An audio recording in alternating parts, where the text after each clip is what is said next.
próximo passo, que é o bloco de educação. Não dá para falar de impacto, não dá para falar de transformação, sem a gente falar de educação também. Então, a gente preparou um bloco bem especial para vocês, mas é um bloco diferente dessa vez. A gente resolveu... As pessoas do Social Good adoram ficar, né, provocando. Então, vai ser um formato diferente. Sabe aquele meio Roda Viva? Então, vai preparar a Roda Viva. Já estão preparando aqui atrás de mim? Vai preparar a Roda Viva. Vai ter um Roda Viva, e no centro dessa Roda Viva, a gente vai colocar nada mais, nada menos que Ana Penido. Vai se preparando, Ana Penido.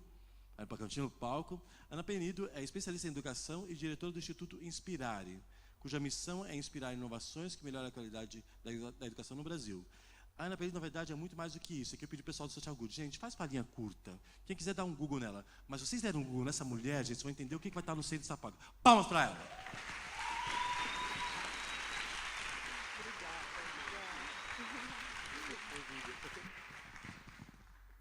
E, povo, não é fácil. Ana Penido, esse convite não foi brincadeira para você. Se prepara o que vai acontecer. Eu vou gostar de mostrar. Vem para falar com você o Diego Calegari, que é diretor de Tecnologia e Inovação da Secretaria Estadual de Educação de Santa Catarina. E ele não vem sozinho. Diego, tome seu assento. Bem-vindo.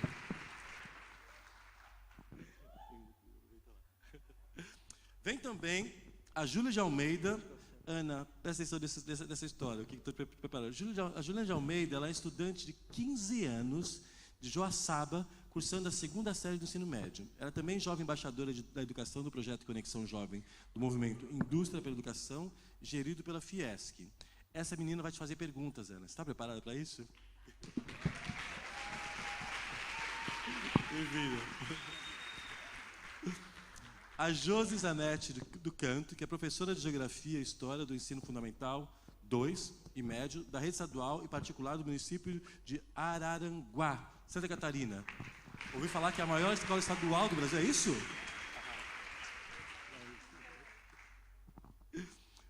Pauline Ataíde atua no Instituto Estadual de Educação em Florianópolis com o cargo de integradora do Núcleo de Tecnologia em Educação. Pauline, vem junto. Achei o máximo, pegou gente assim da educação, assim, que está lá no dia a dia, estudante, aluno, professor. Então, não vai ser fácil para a Ana.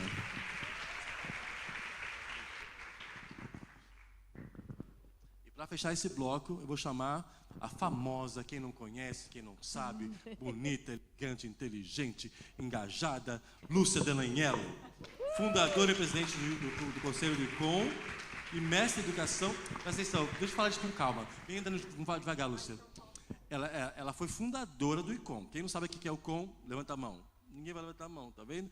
E ela é presidente do conselho agora, mas mais do que isso, agora vem encaminhando.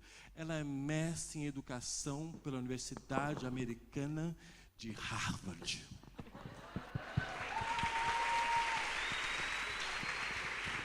E fala em português. Preparados para isso? Vou deixar na mão Lúcia, conduz o painel e dê um show pra gente. Roda viva neles. Obrigada, Edgar. Eu aqui vou viver a experiência de ser a jornalista do Roda Viva. Mas a gente quis fazer essa Roda Viva mesmo de conversa, trazendo pessoas que realmente estão vivendo a educação, porque vários dos Lebers e dos jovens que se engajam no Social Good vêm com esse tema de educação como um tema muito forte. Dos 401 inscritos para o Social Good, mais da metade tinha como tema gerar soluções de uso de tecnologia para melhorar a educação. Dos 35 que foram selecionados, desses 401 inscrições, de novo, mais da metade queria e quer fazer alguma coisa para melhorar a educação. E a pergunta que sempre fica é como que a tecnologia e a inovação realmente pode ter um impacto para melhorar aquele goal, aquela meta de melhorar a qualidade da educação, o acesso à educação de qualidade e, principalmente, uma coisa que a Ana fala sempre, que eu aprendi com ela, essa questão da contemporaneidade. Como é que a educação realmente hoje, que está dentro, que a gente vive dentro das escolas, consegue dialogar com a realidade do dia a dia dos jovens? Então, a gente vai fazer uma conversa, uma roda viva, a gente vai fazer um monte de pergunta para a Ana. A Ana vai falar um pouquinho de como ela está vendo essa questão da tecnologia e inovação na educação. E a Ana tem uma visão privilegiada porque ela dirige o Instituto Inspirare, que tem como missão exatamente identificar inovações na área social e disseminar essas informações sobre a inovação. Então, a Ana é uma pessoa super antenada, que está super por dentro de tudo que está acontecendo, e depois nós vamos, então, girar a roda e começar a fazer um monte de perguntas para ela. Mas a bola está com você, Ana. Tá bom. É um prazer estar aqui. Eu adoro vir nos eventos do Social Good. Eu acho que não tem plateia mais animada, mais vibrante, que compartilha tanto essa... A gente vem, né, cheio de idealismo, mas o dia a dia, a luta é dura. E aí, quando vocês vibram de lá, a gente sai recarregado para continuar a batalha, né? Eu trouxe um slide só, que eu acho que organiza um pouco essa fala inicial, para aí as perguntas poderem explorar. Pode passar. Então, a Lúcia falou um pouquinho, né? Quando a gente está falando de inovação e tecnologia na educação, a gente está falando de conseguir alcançar 3 grandes objetivos fundamentais. A questão da qualidade tem a ver com, de fato, a gente assegurar que os alunos aprendam e que não só aprendam, que eles se desenvolvam integralmente. Para a gente conseguir eliminar a pobreza extrema, conseguir cuidar bem dos nossos ativos ambientais, conseguir mudar o mundo, a gente precisa capacitar as pessoas para essa mudança. E a educação é o que empodera, mas é o que também oferece uma série de instrumentos. Então, qualidade na educação significa preparar as pessoas para enfrentar os desafios do século XXI. Né? Então, como é que a gente garante eficácia nisso? E aí, a gente não pode esquecer da equidade. Porque muitas vezes a gente consegue até garantir qualidade, mas para poucos. E a gente tem que garantir qualidade e efetividade para todos, para cada um. Quando a gente fala de equidade, a gente está falando muito de uma tendência importante hoje da educação, que é a personalização. Personalizar é esse processo que a tecnologia está permitindo hoje, da customização, da gente não ser tratado como massa uniforme. Nós não somos assim, nós não aprendemos todos da mesma maneira. A gente tem os nossos interesses, a gente tem as nossas potências, as nossas dificuldades que são distintas, e elas precisam ser consideradas nos espaços educacionais. Então, equidade significa oferecer a estratégia adequada para cada um, para que ninguém seja deixado para trás. E a questão da contemporaneidade que a Lúcia fala, tem a ver com isso, a gente trazer os temas do contemporâneo para dentro dos processos educativos, a gente trazer a realidade, a cultura digital, que é uma realidade para essa geração, para dentro dos processos educativos, e a gente rever muita coisa. O modelo de educação que está aí, ele foi, de fato, estruturado numa época de revolução industrial, a sociedade, a economia, tudo era muito distinto, e também as pessoas. Tem muita gente que diz assim, se entrar numa sala de aula hoje, ela é igual a 100 anos atrás. Tem a lousa, tem as carteiras enfileiradas, mas os alunos que estão sentados ali são completamente distintos. Até neurologicamente, o tempo que hoje um adolescente, um jovem, se concentra numa aula expositiva, é muito menor do que naquela época. Então, quando se estabeleceu que seriam aulas de 50 minutos, era para um outro tempo, para um outro ser humano que não existe mais nas salas de aula hoje. Né? Então, a gente trazer o contemporâneo para dentro da educação. Mas também para a tecnologia ajudar. Acabou a pilha.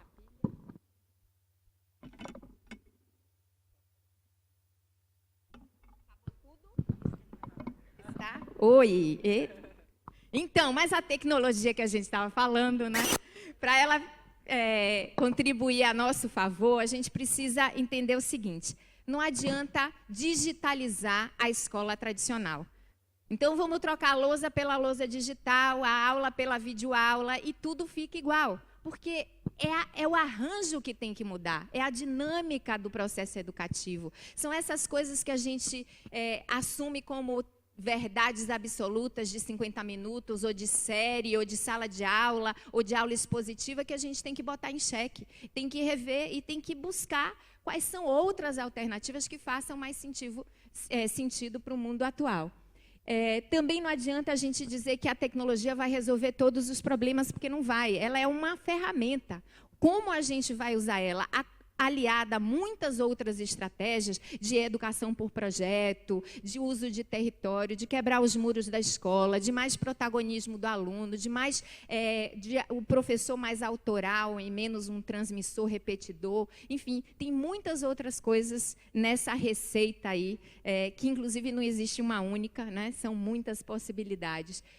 E aí vem essa questão de que o educador, esse adulto de referência, não sei se vocês viram um Globo Repórter em que a Josi é uma das estrelas de pessoas que estão realmente fazendo a diferença no mundo, que ela inventou lá, ela vai contar com seus alunos. Eu dizia justamente, todo grande agente de transformação, todo ser humano que tem um grande projeto de vida, que consegue vencer muitos obstáculos, sempre ele tem um adulto de referência que fez diferença, né? Que, de fato, deu uma virada na vida dele, e muitas vezes esse adulto é um professor, é um educador.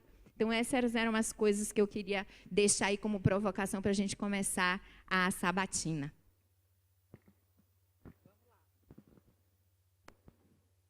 Alô?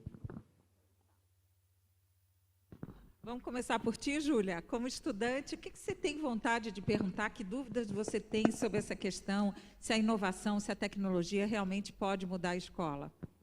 Então, boa tarde a todos.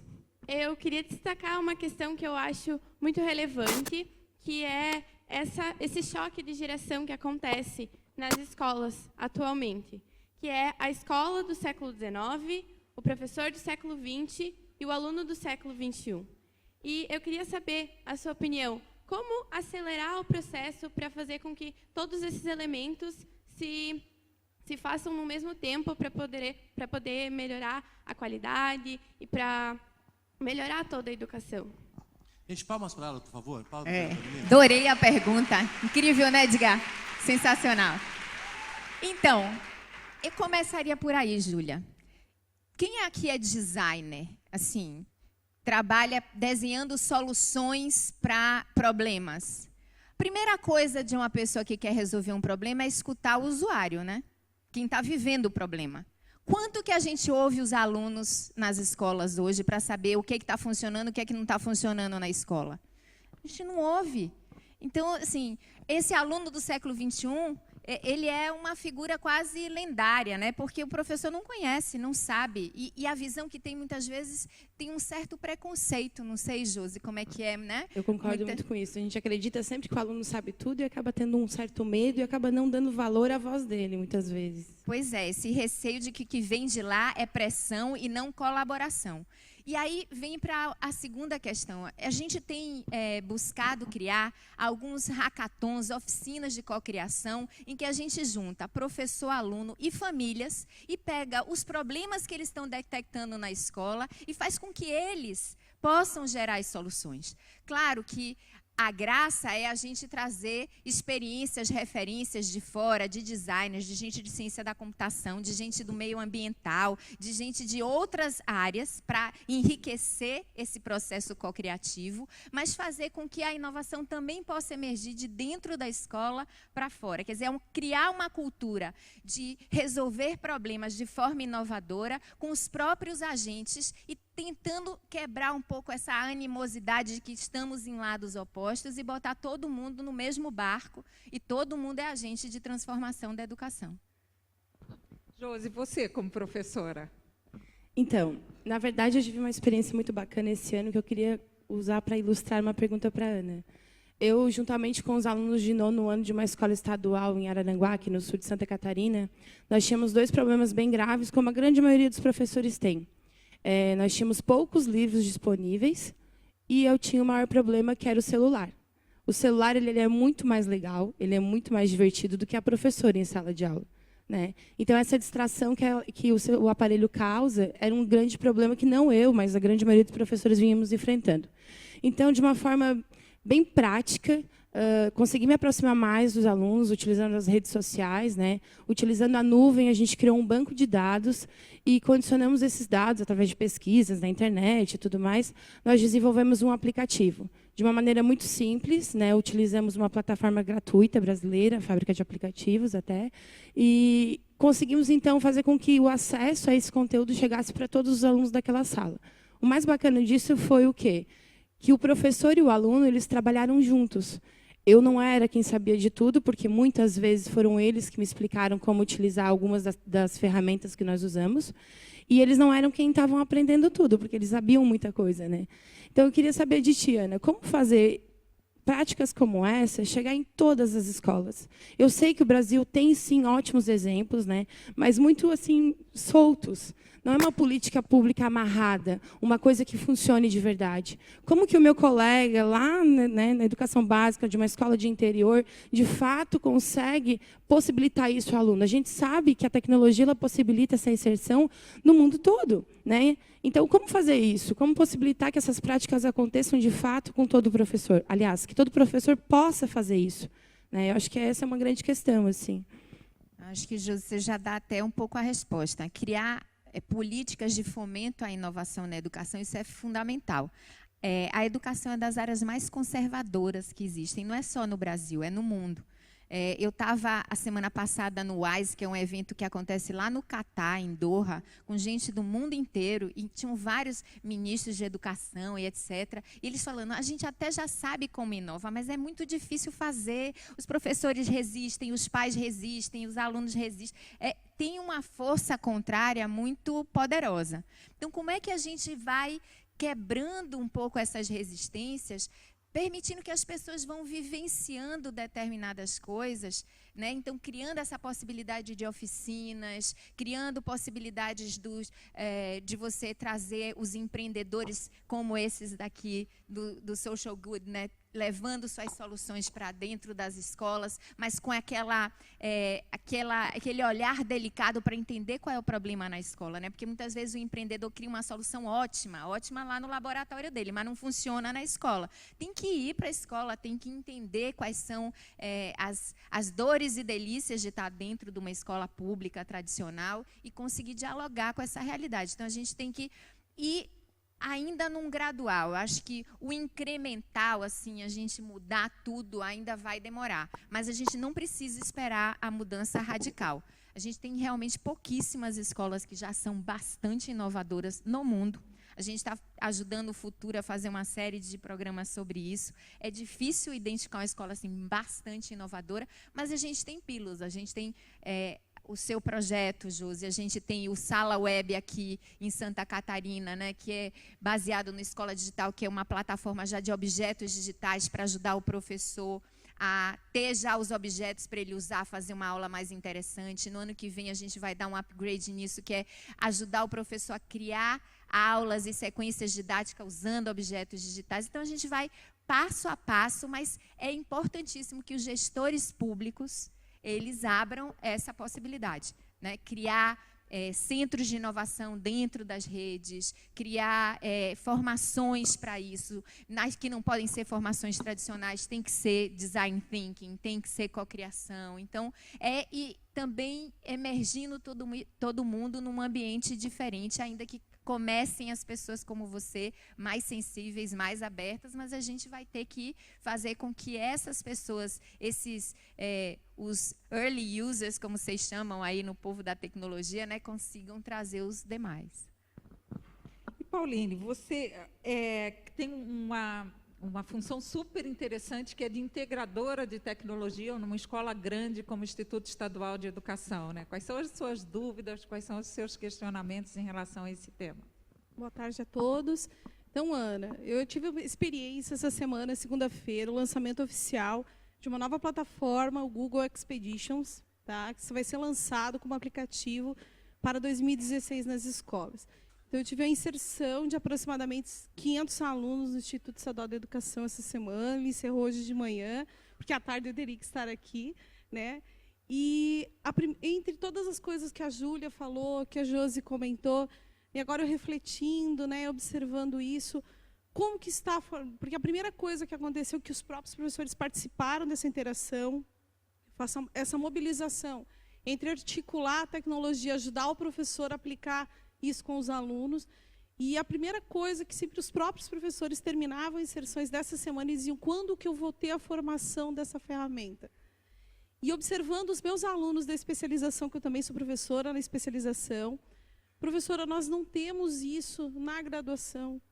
E essa discussão hoje que está em torno do Brasil sobre o plano de base comum na educação, como que nós, Ana, todos nós aqui, podemos ajudar a fomentar isso e melhorar isso, como tu falou agora, o ponto da gestão. É pouco discutido, o tema é tão debatido fora da escola, do momento da escola, mas dentro da escola, como colocar isso dentro dessa base comum nacional que está tão sendo discutida esse ano, e 2016 vai entrar com tudo. Não, isso é uma provocação bem interessante. Acho que tem duas oportunidades, né? Talvez até mais que duas, mas a base nacional comum, ela determina as diretrizes curriculares, né? Como que vai ser o currículo, e ela vai ter dessa vez uma força de lei, quer dizer, aquilo que é essencial que todo aluno do Oiapoque ao Chuí aprenda, domine ao final da sua trajetória escolar. Isso está em debate, audiências públicas, tem uma plataforma na internet que todo mundo pode mandar suas sugestões. Eu estou num grupo que está lutando muito para que as chamadas competências do século XXI, ou que a gente chama aqui no Brasil de desenvolvimento integral, entre nessa base, que não seja uma base só focada em português, matemática, história, geografia, mas que a gente possa garantir espaço e força para que as outras capacidades também sejam desenvolvidas. E aí eu acho que vale a pena vocês irem lá, porque qualquer cidadão pode botar o seu CPF e pode mandar sugestão. E a gente vai fazer um movimento pelo desenvolvimento integral. Se vocês depois quiserem participar, todo mundo pode bombar isso lá.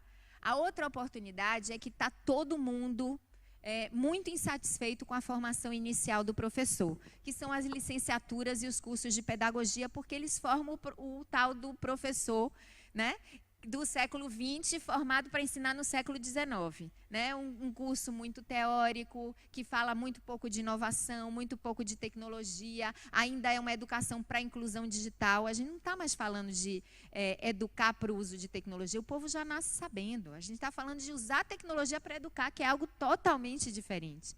Né? E a inicial ainda está lá, como é que usa editor de texto, não é isso. Né? Então, a gente precisa participar dessa pressão também, porque as universidades estão com muita dificuldade de rever, e agora tem uma discussão forte no MEC que isso vai ter que mudar, e a gente vai ter que dizer como é que a gente quer que mude, que professor é esse que a gente quer na sala de aula. Mas a gente precisa tornar esse professor também entender a dificuldade desse professor no dia a dia.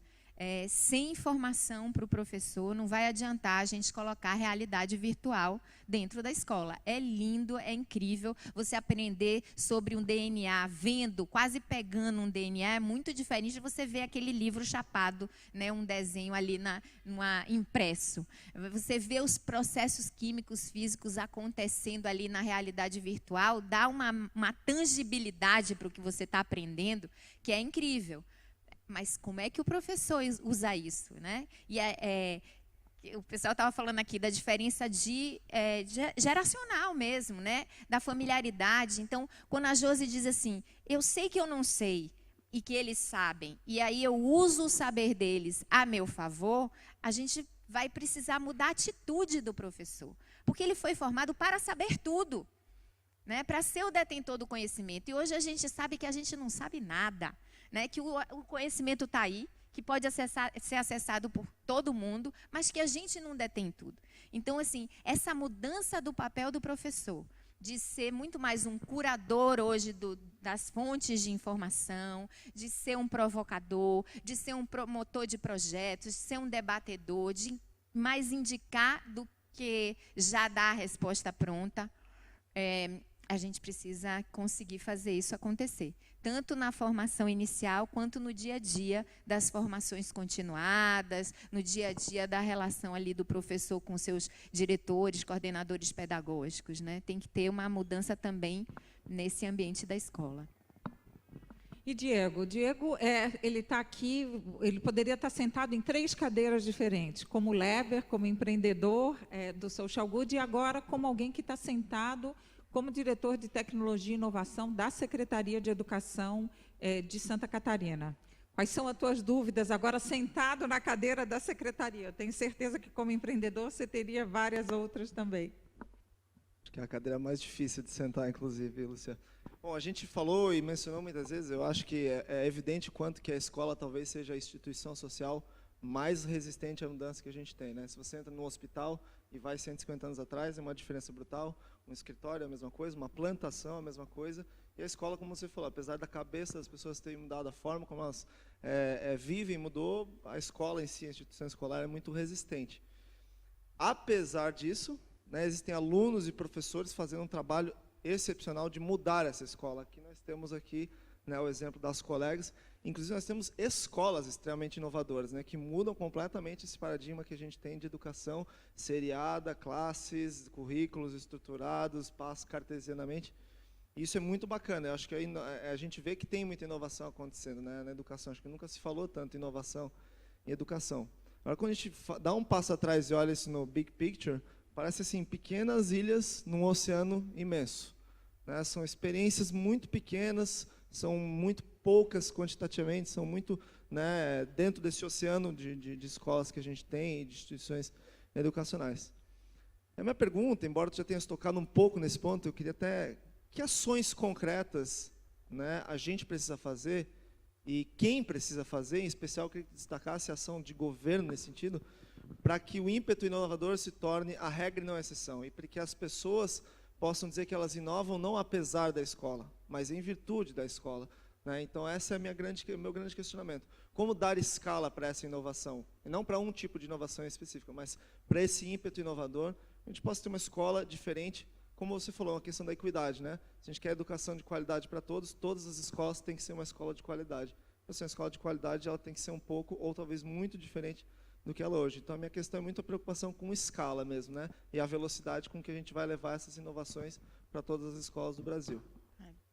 Obrigada pela pergunta, Diego, que eu vou aproveitar e pedir para vocês botarem só o segundo e último slide que eu queria mostrar para vocês com algumas dicas, porque aí eu já vou usando para vocês terem referência também. Quem quer ajudar a inovar na educação, de onde que vocês podem partir.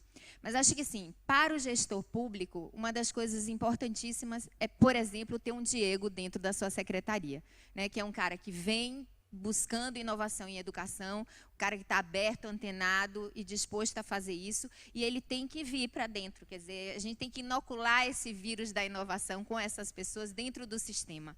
E essas pessoas têm que estar empoderadas e com possibilidade, porque vocês sabem que inovar no serviço público é dificílimo, né? A burocracia joga todas contra. Então, o cara senta aqui exausto, porque ele tem que brigar com um monte de gente todo dia para fazer aquilo que ele foi... É a atribuição dele, ele foi contratado para fazer, mas é uma dificuldade, uma luta diária. Então, assim, ter o respaldo do líder e ter a ajuda da burocracia e ter gente especializada. Mas o Diego sozinho não vai fazer. Então, ele vai precisar de ajuda. Uma das coisas importantíssimas, assim, para usar a tecnologia na educação, a gente precisa garantir conectividade. Não adianta botar um monte de tablet, computador, netbook, se não está conectado. Os meninos vão ficar usando coisa offline, de pior qualidade, não vai conseguir personalizar, não vai conseguir explorar todo o potencial. Então, tem uma campanha grande, Internet na Escola, que vocês podem entrar nessa plataforma, mandar petição para presidente, tem um plano técnico com várias alternativas para garantir internet veloz para todas as escolas brasileiras, tem um teste gratuito que se pode fazer para você medir a internet da sua escola, durante 10 dias você vai medindo, e a gente está montando um mapa da conectividade para saber qual é a velocidade de todas as escolas brasileiras, qual é a velocidade que elas têm na internet, e a gente tem o dia D, é o dia que as escolas vão se mobilizar para ter conectividade. Tem ali o Escola Digital, que eu já falei um pouco, que é isso, a gente, para evitar que cada secretaria vá fazer a curadoria dos seus objetos, ou que cada professor, para a gente acelerar um pouco esse processo, a gente está tentando criar o crowd to crowd, né? Todas as secretarias juntas, curando objetos numa mesma base de dados, e cada uma faz sua plataforma customizada a partir do seu currículo, mas a gente vai no crowd to crowd. Tem aqui o Porvir fez um especial de tecnologia com várias dicas para o cara da TI, como é que ele, não adianta só a conectividade até a porta da escola, se a rede lógica da escola não comporta, se não, a rede elétrica da escola não comporta, se não tem Wi-Fi, se os equipamentos, os dispositivos não são legais. Então, tem uma série de dicas aqui que podem ser complementadas.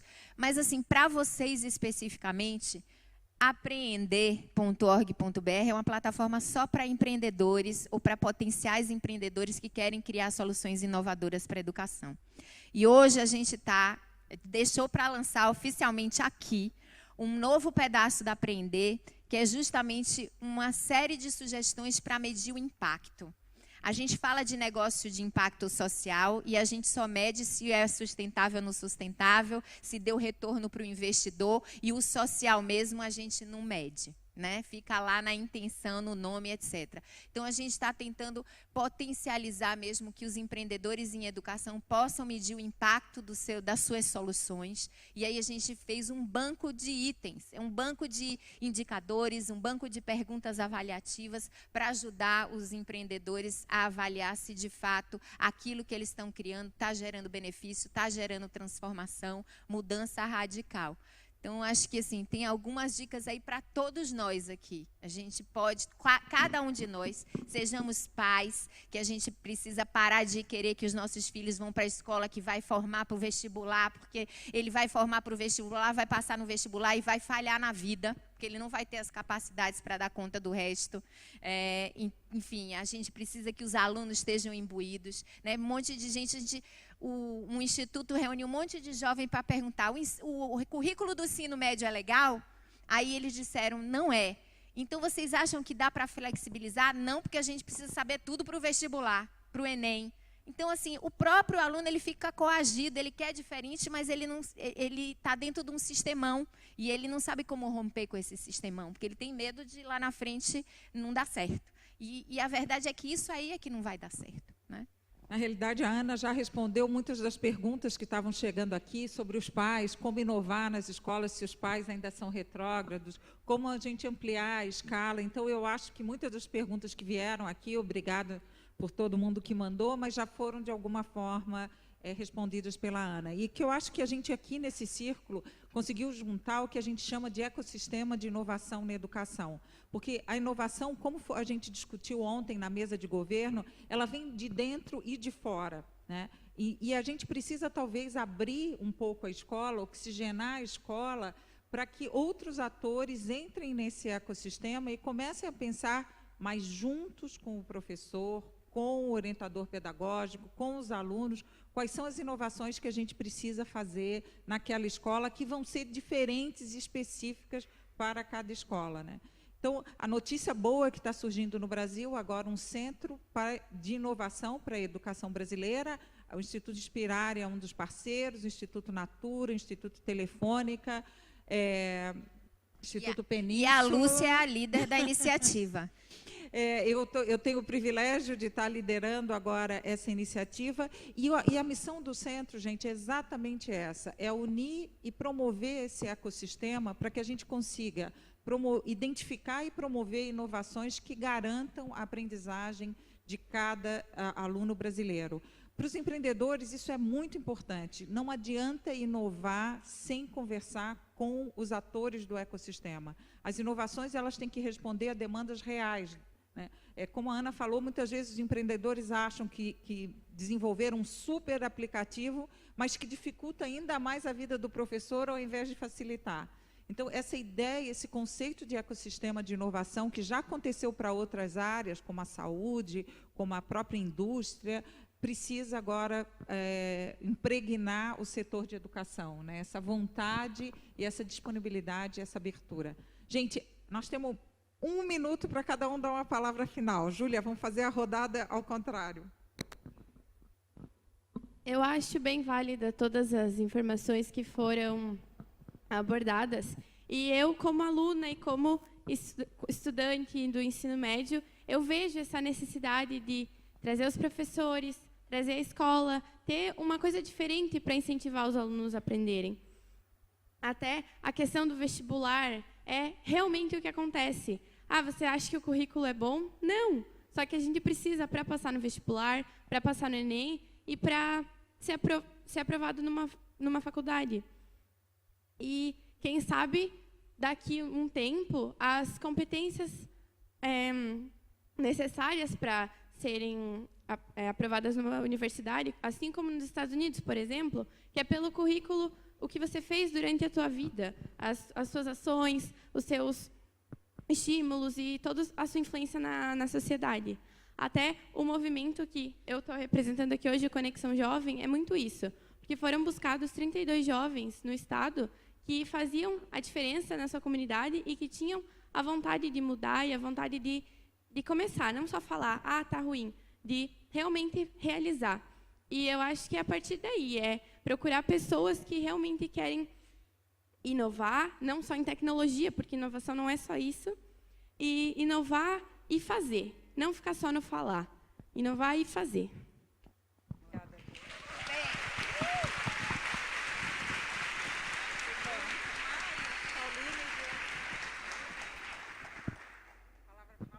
Não, eu gostaria de agradecer, né? E eu queria falar um pouquinho assim como professor mesmo que está lá, que trabalha 40 horas aulas em sala, em 3 escolas diferentes, que tudo que foi falado aqui é uma verdade. E que muitas vezes a responsabilidade da inovação em sala de aula sobrecai somente sobre o professor. Então, a gente tem uma realidade muito dura, às vezes. Claro, a gente pode fazer diferente. A grande maioria dos professores querem fazer diferente. Mas a gente realmente precisa de apoio. E esse apoio não é só das instituições públicas. A gente pode contar com vocês também, os inovadores, com certeza. Verificar qual é a necessidade dentro da escola para aí sim criar algo diferente. Obrigada a todos.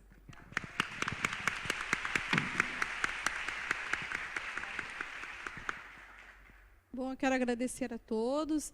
E o meu papel é grande, né? Já que eu tenho que integrar, fazer essa mediação. E cada vez mais é importante essa discussão entre os grupos e fortalecer. E como foi falado, é uma ação que perpassa pela educação.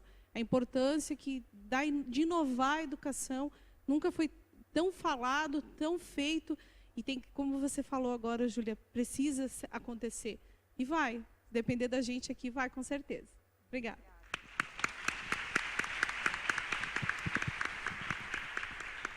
Bom, quero agradecer o convite do Social Good, é uma honra estar aqui com vocês e com as colegas que fazem realmente isso acontecer. A Paulina é companheira, né, na secretaria, sabe quanto é difícil.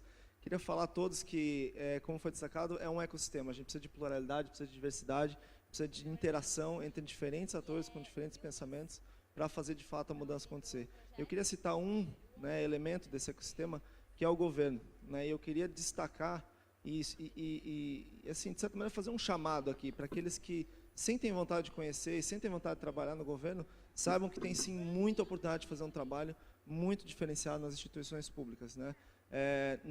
Essa mudança não vai acontecer se a gente não engajar os atores públicos. 90% da educação básica é constituída por instituições públicas. Então, a gente precisa realmente transformar essa instituição em particular. E vocês tiveram ontem, né, o painel de inovação em governo, foi bem a calhar. E queria dar um depoimento pessoal que tem sido muito gratificante trabalhar na secretaria, apesar das inúmeras dificuldades, apesar da burocracia, apesar da falta absoluta de orçamento, apesar de tudo, é extremamente gratificante saber que aquilo que você faz pode impactar na vida de 600 mil alunos, né, na realidade de 1.200 escolas, né, para o trabalho de 40 mil professores. E queria destacar realmente que vocês pensem seriamente, jovens inovadores, em trabalhar no governo, procurem a Joyce, procurem o Vetor Brasil, porque eu acho que sem isso a gente não vai fazer essa mudança acontecer.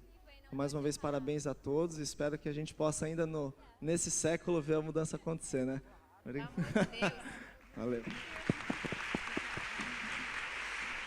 Eu só quero dizer 3 palavras. Para tudo isso acontecer, precisa de competência, indignação e paixão. E neste auditório está cheio disso. Então, vamos lá.